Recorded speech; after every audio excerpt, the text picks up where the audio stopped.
Welcome to Urban Wine Life on the Bougie Black Brother Network.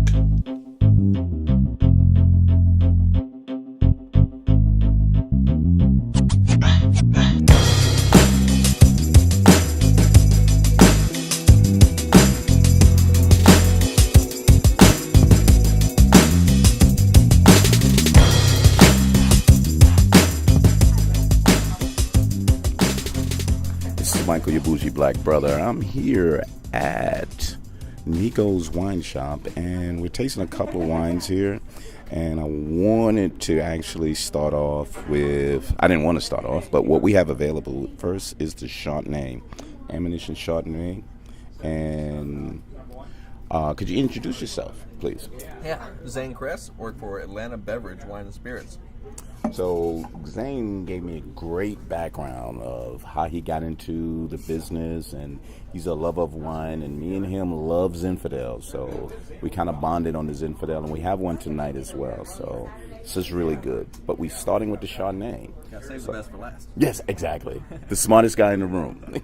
So, can you talk a little about the Chardonnay? Yeah, it's a Sonoma County vineyard. The Ammunition logo actually came from two guys who just sat down. It's not an ancient story vineyard with family history and things. Two guys that sat down and said, my dad, when he goes out to steakhouses and he looks at the wine list, he never knows what he's going to drink because they're all French and Italian names. There you go. Right. He can't pronounce them. So they decided to make a wine that was good for the American dad drinker, pretty much. And Ammunition is something that everyone can pronounce.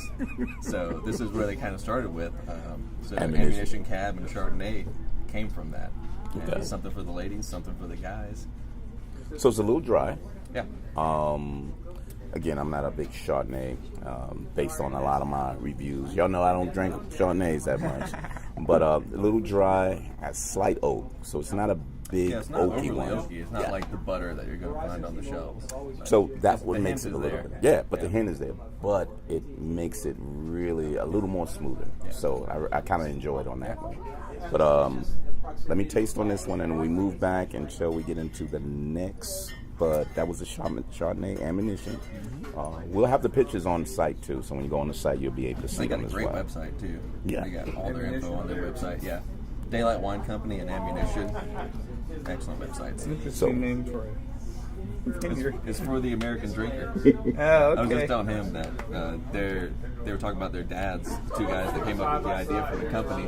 They talking about their dads and how their dads, when they go to a steakhouse, they can't pronounce a word of what's on there when it's French and Italian. But when you come to Ammunition, that's an American wine that you can pronounce and drink. Shoot them up. Sonoma County. Exactly.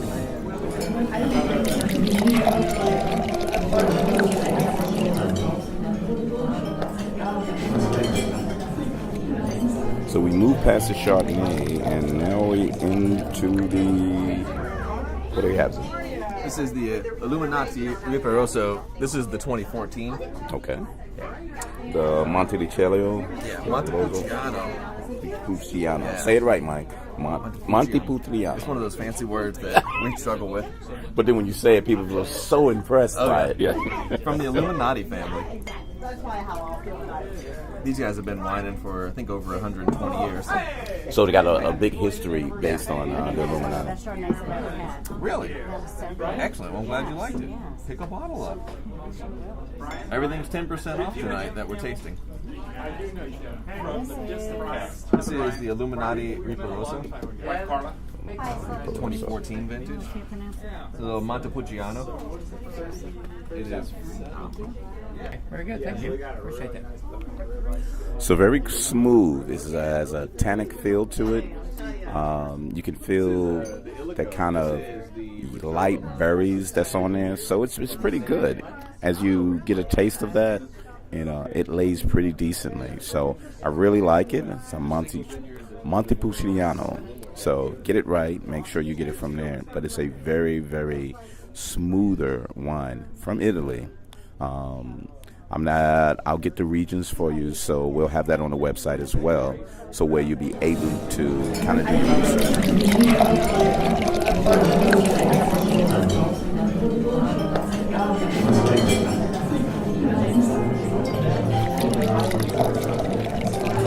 So we're moving toward number 3. Kind of love the Montepulciano. That was pretty good. It was really smooth. Not as tannic as I would have kind of expected, but it wasn't. So it was pretty good. Give you a little more details later. But we're moving on to the Ilico. Ilico, another Illuminati. So we're going to get a taste of that right now. Same grape, Montepulciano, just single vineyard. So they source from multiple vineyards for the Riparoso, and then the Ilico is their step up single vineyard. They age it for 12 months and then 3 to 4 months in the bottle. So, In the bottle? Yeah. 3 to 4 months in the bottle. Before they release it to anybody. Lets it settle and build a little more character. So, looks good. Got a good body to it. I'm just checking out the legs. But that's the third up. As he said, it's a step up from the other Montepulciano. So we're going to go from there. So they're trying to look at that. So let's get a taste of that. I'm going to take a whiff. And after I take a whiff, we'll go from there. So the step up, it's really starting to break out the complexities. So you're getting a little more, it tastes a little more current. The dryness is still there too. So, every time we talk about the European wines, you're going to get a couple of drynesses inside of that. But as he said, it's going to be a little more a step up. They age it a little longer, and then they go from there. So, pretty good.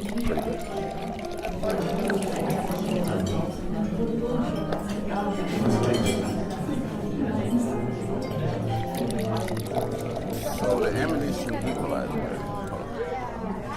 So now we're going to taste the ammunition equalizer. I'm going to show you the pictures. These are like some serious labels on here. Some manly labels on here. Ammunition and all. So a little information on the ammunition. The equalizer. The equalizer is a sweet little red blend. Predominantly, you're going to get Merlot, Cab, Syrah, and a little bit of Malbec in it. Even a Malbec? Yeah. Wow. There's some good Malbecs coming out of California right now. I've got a winery called Sylvan Ridge out of Oregon, and their winemaker spent 15 years doing Argentina and Malbecs.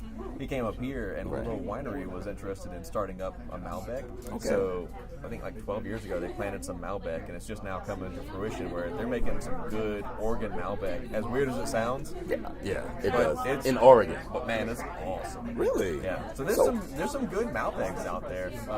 Other than in South America, Argentina. I mean, it's from France. Yeah. And they were making Malbecs before. It's just something about Argentina and that South American region goes really well and has this characteristic that people love. But you can find some really good Malbecs in other parts of the world.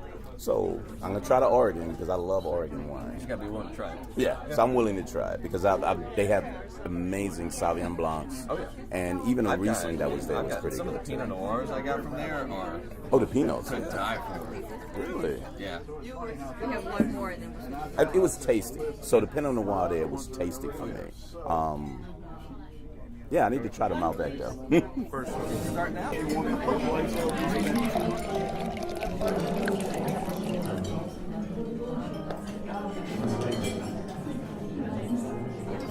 What an amazing blend.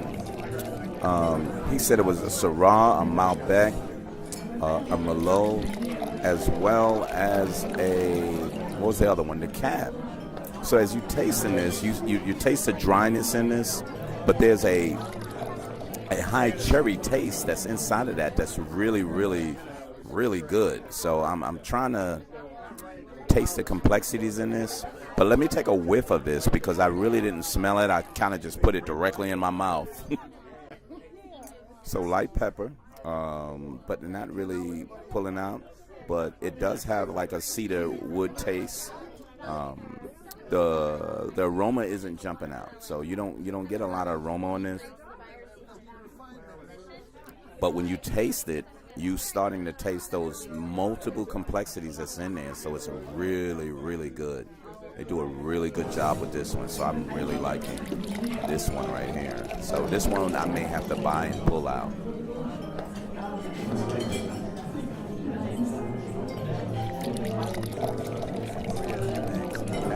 The Cab. We're working on the Cab. Is that a beast or is it just? Just a really good cab with a little bit of cab frank to finish. Adds a little bit of body to it. Okay. But yeah, this is the first vintage they had out in about 2 years. They couldn't get the grapes that they wanted. Really? I think they had a bad growing season or something. So we just got this back in stock. We've been out for about a year and a half. Sold out or Sold just? out. Okay. Yeah, sold out. So what was your thought when you tasted that? I think it's wonderful. It's got an excellent body. Okay. Finishes nicely. I mean, you can pair this with just about anything. Okay. Very good. Yeah. So let's move on, and I'll give you my taste of that. Thank you.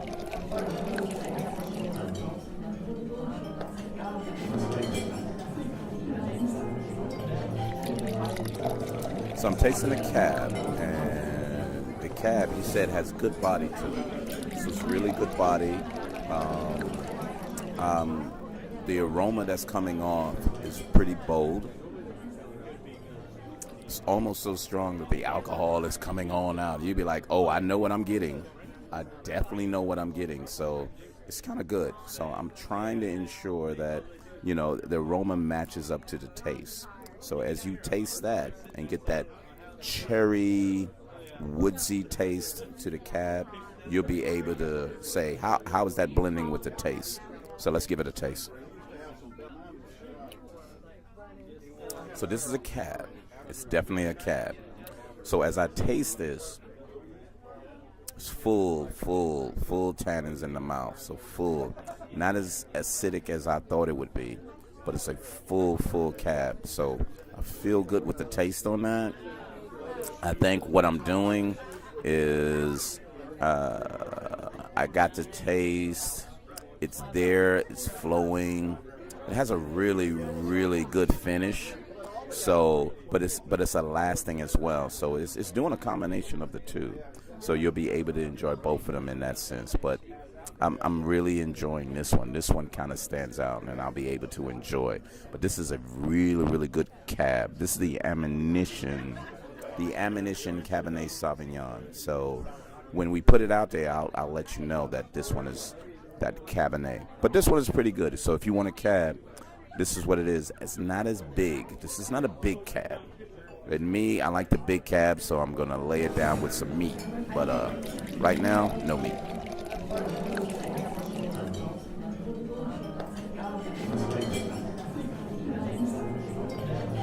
Gold medal for the California Harvest. Wait a minute. So now we're moving to the Zen.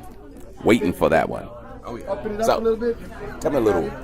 This is the first year we've had this Zen in the state. Previously, they've only had it as far out as Texas. Okay. So they just got it in. The Zen is amazing. Won gold medal for the California Harvest Time Festival, and it's finished with a little bit of Petite Syrah port. Just gives it that extra little kick. Now, Petite Syrah port. Yeah. Never had that. So I've never tried the port per se, but the Petite Syrah, great. It's pretty well. Petite Syrah, I'm good with it. But the port, though. Fortified. Okay. No, basically, yeah, so that's why it's 15%. There you go. Let's dig in. This Infidel is pretty amazing. So you get those chocolatey notes in that. You get a lot of fruit that's coming out of there. But I think the port will sneak up on you because you taste so much of that fruity taste that it's kicking in, and you'll kind of have to put your mind to, is this a 15% alcohol? This one is really good. So now I'm torn between the Zinfandel and the blend. But I think the blend gives a lot more to people than the Zinfandel does. But I think I enjoy the Zinfandel. The Zinfandel, I'm kind of moving toward the Zinfandel than the blend. It's really interesting. That's a really interesting blend. Thanks for stopping by our live report on our wine tasting. And be prepared for another episode of Urban Wine Life.